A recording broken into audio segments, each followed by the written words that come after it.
বন্ধুরা, আপনি ফেসবুক থেকে আর্নিং করতে চান, তাহলে আপনার আইডি বা পেজ হতে আপনি আর্নিং করতে পারবেন কি না সেটা একটু চেক করে নেবেন, নতুবা আপনার এই পরিশ্রম সম্পূর্ণ বৃথা যেতে পারে। তাহলে চলুন কিভাবে আপনি চেক করবেন সেটা আজকে আমি এই ভিডিওতে দেখিয়ে দিই। চলুন তাহলে আর কথা না বাড়িয়ে শুরু করি।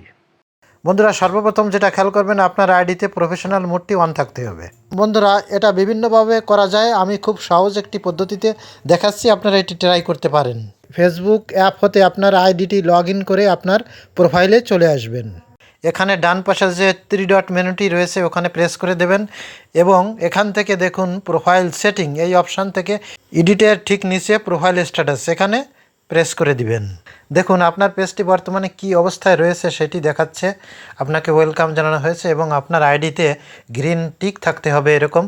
ওয়েলকাম লেখার নিচে দেখুন কি লেখা রয়েছে, এখানে আপনার কোনো ভায়োলেশন থাকা চলবে না। যদি কোনো ভায়োলেশন থাকতো তাহলে এখানে ভায়োলেশনটি থাকতো।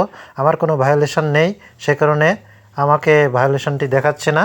এবং তার নিচে রিকমেন্ডেশনস এবং মনিটাইজেশন লেখা রয়েছে, এটি এরকমই থাকতে হবে। আমার অ্যাক্টিভ রয়েছে, আপনার অ্যাক্টিভ নাও থাকতে পারে, তবে যদি এরকম থাকে তাহলে আপনি বুঝে নেবেন যে আপনার আইডিতে আপনি কাজ করতে পারবেন এবং আর্নিং করতে পারবেন। এখন রিকমেন্ড চেক করার জন্য আপনাকে এখানে প্রেস করে দিতে হবে। এখানে প্রেস করে দেওয়ার সঙ্গে সঙ্গে আপনি রিকমেন্ডেশন প্রোফাইল দেখতে পাবেন। এখানে গ্রিন থাকতে হবে, স্টার থাকতে হবে, গ্রিনের উপর স্টার থাকতে হবে এবং যদি আপনার সমস্যা থাকে তাহলে এটি সাদা কালো থাকবে অথবা ক্রস থাকতে পারে। এখন মনিটাইজেশন টুলসটি ওপেন করে নেব। এখন দেখুন your profile is active and earnings, এই লেখাটা থাকতে হবে, তাহলে বুঝবেন যে আপনার প্রোফাইলে কোনো সমস্যা নেই। তাহলে বন্ধুরা, এভাবে আপনার আইডিটি আপনি চেক করে নিন যে আপনি এখান থেকে আর্নিং করতে পারবেন কি না।